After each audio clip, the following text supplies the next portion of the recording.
आपण व्यवसायाची क्षेत्रे पाहिलेली आहेत. त्यामध्ये खाजगी क्षेत्रात व्यवसाय संघटने जे प्रकार येतात ते म्हणजे व्यक्तिगत व्यवसाय संस्था किंवा त्याचप्रमाणे भागीदारी संस्था, सहकारी संस्था आणि खाजगी प्रमंडळ. आपण क्षेत्रामध्ये सरकारी खाती, सरकारी कंपन्या आणि सार्वजनिक महामंडळे, पब्लिक कॉर्पोरेशन्स ह्या संघटन प्रकारांचा अभ्यास करणार आहोत. त्याचप्रमाणे खाजगी क्षेत्रात प्रत्येक संघटन प्रकाराची वैशिष्ट्यांचा आपण अभ्यास करणार आहोत. वैशिष्ट्यावरूनच मग तुम्हाला गुणदोष देखील सांगता येऊ शकतात.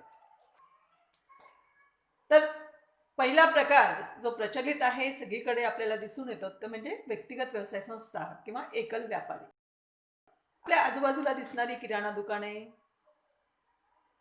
किंवा सेवा केंद्रे असतील, कोणतेही गॅरेज असेल, जनरल स्टोर्स असतील, कापड दुकानं असतील, ही मोठ्या प्रमाणात आपल्याला व्यक्तिगत व्यवसाय संस्थेमार्फत चालवलेली दिसून येतात.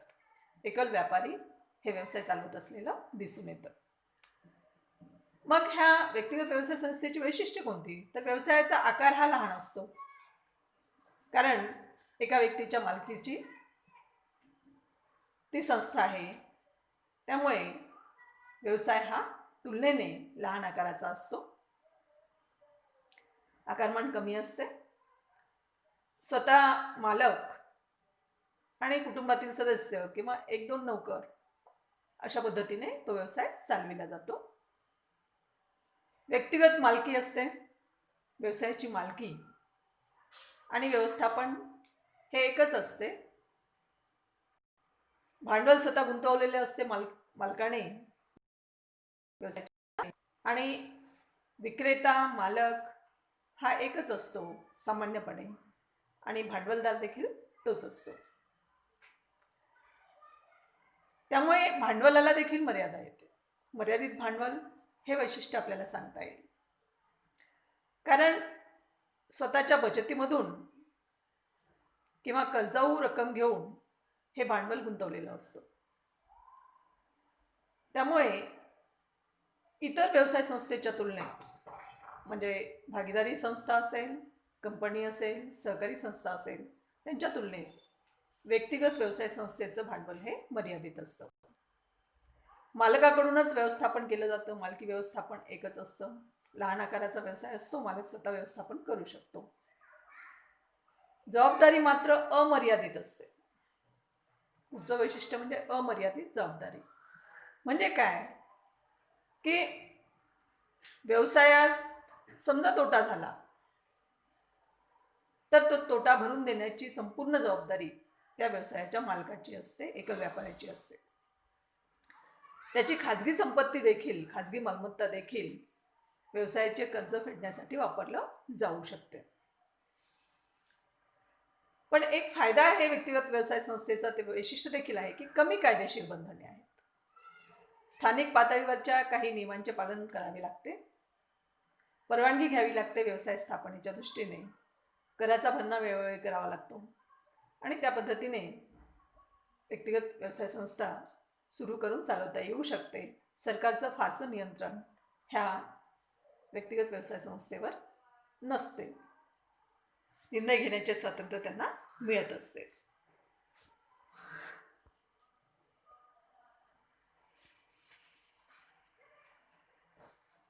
त्यानंतर दुसरी महत्वाची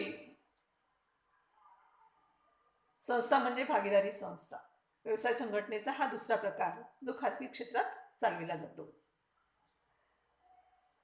भागीदारी संस्था ही 2 किंवा जास्त व्यक्तींनी एकत्र येऊन करार करून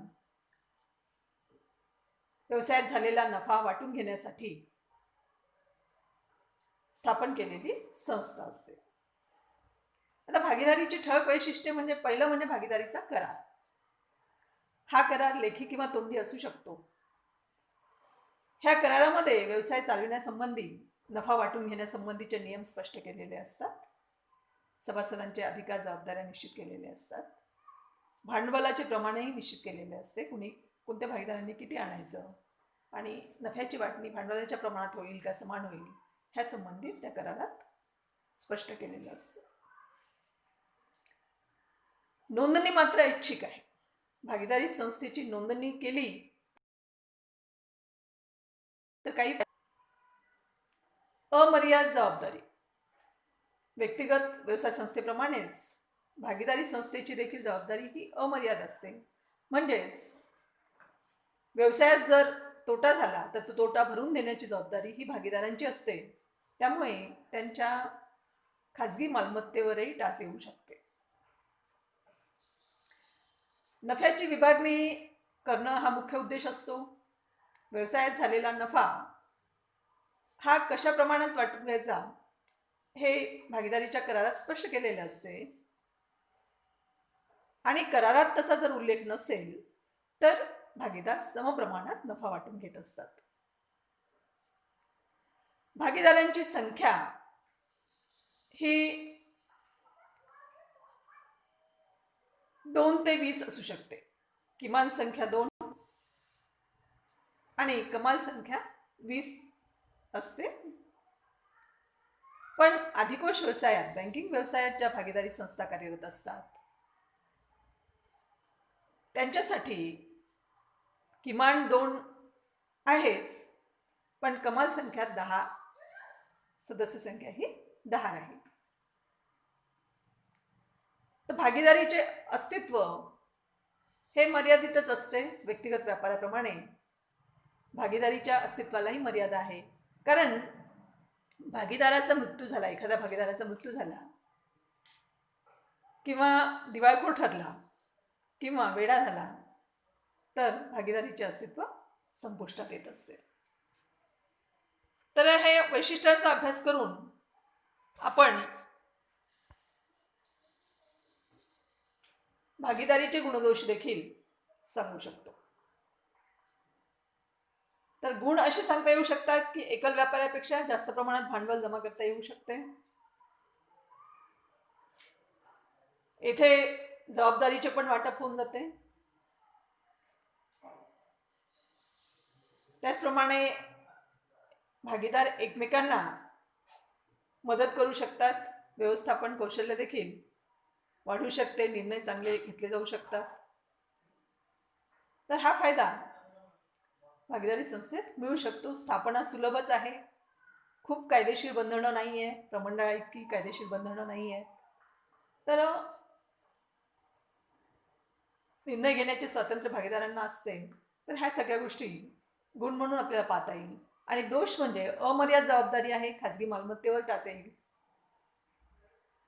त्याचप्रमाणे सहकारी संस्था किंवा प्रमंडळा इतके भांडवलाचे प्रमाण राहत नाही. तिसरं म्हणजे भागीदारी संस्थेमध्ये अस्तित्व लवकर संपुष्टात येते. तर हे दोष म्हणूनही आपल्याला पाहता येऊ शकतात. आता तिसरा खाजगी क्षेत्रातला महत्त्वाचा एक व्यवसाय प्रकार म्हणजे खाजगी प्रमंडळ.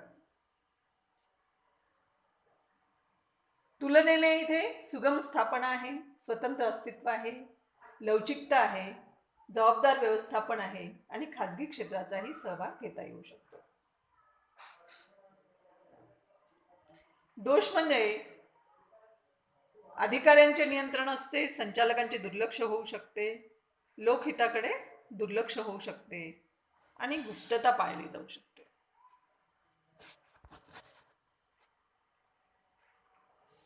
सार्वजनिक क्षेत्रामधल्या महत्त्वाच्या ज्या संघटन प्रकार आहेत, महत्त्वाचे जे संघटन प्रकार आहेत त्यामध्ये सार्वजनिक महामंडळ हे कायद्याने निर्माण केलेलं, संसदेत विशेष कायदा पास करून निर्माण केलेलं असं कॉर्पोरेशन असते, स्वतंत्र असं अस्तित्व असते, त्यावर राज्याची मालकी असते, केंद्र सरकार, राज्य सरकार किंवा दोन्हीचं भाग भांडवल त्याच्यात असते आणि राज्याची मालकी असते, म्हणजे सरकारी मालकी त्याच्यावर असते. सरकारद्वारे अर्थपुरवठा केला जातो.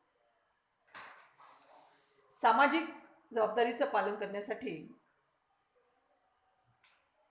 अशा सार्वजनिक महामंडळांची स्थापना केली जाते. परंतु सरकारी खात्या इतकी ताठरता त्यामध्ये नसते, लवचिकता असते. सार्वजनिक महामंडळ हे खाजगी क्षेत्राचेही फायदे मिळवण्यासाठी आणि सार्वजनिक क्षेत्राचेही फायदे मिळवण्यासाठी खाजगी क्षेत्राची कार्यक्षमता आणि सार्वजनिक क्षेत्रातलं सामाजिक जबाबदारीचं पालन करण्याचं वैशिष्ट्य ह्याचा संगम ह्या ठिकाणी आपल्याला झालेला दिसून येतो. सरकारी खाते हे सरकारी विभागाद्वारे चालवली जातात. सरकारी विभागाद्वारे त्यांचं व्यवस्थापन केलं जातं. जसं पोस्ट व थार खाते आहे, रेल्वे खाते आहे. सरकारी जमा खर्च त्यासाठी लागणारं भांडवल हे शासनाकडून असते. खर्चाचा हिशोबही संसदेत सादर करावा लागतो. दरवर्षी अंदाजपत्रक सादर केलं जातं, जसं रेल्वे खात्याचं अंदाजपत्रक असतं, रेल्वे बजेट असतं. सरकारी खात्याचे कर्मचारी हे कायमस्वरूपी असे कर्मचारी असतात. त्यांच्या नोकरीची सुरक्षितता असते. सरकारी खात्यातील व्यवसायाच्या बाबतीत दावा करायचा असेल तर सरकारी विभागावर दावा करण्यासाठी जी कार्यवाही करावी लागते त्याच पद्धतीची कार्यवाही ह्या व्यवसायाच्या बाबतीतही केली जाते. त्याच्यासाठी तेच नियम लागू होतात. तर ह्या ठिकाणी थांबूया.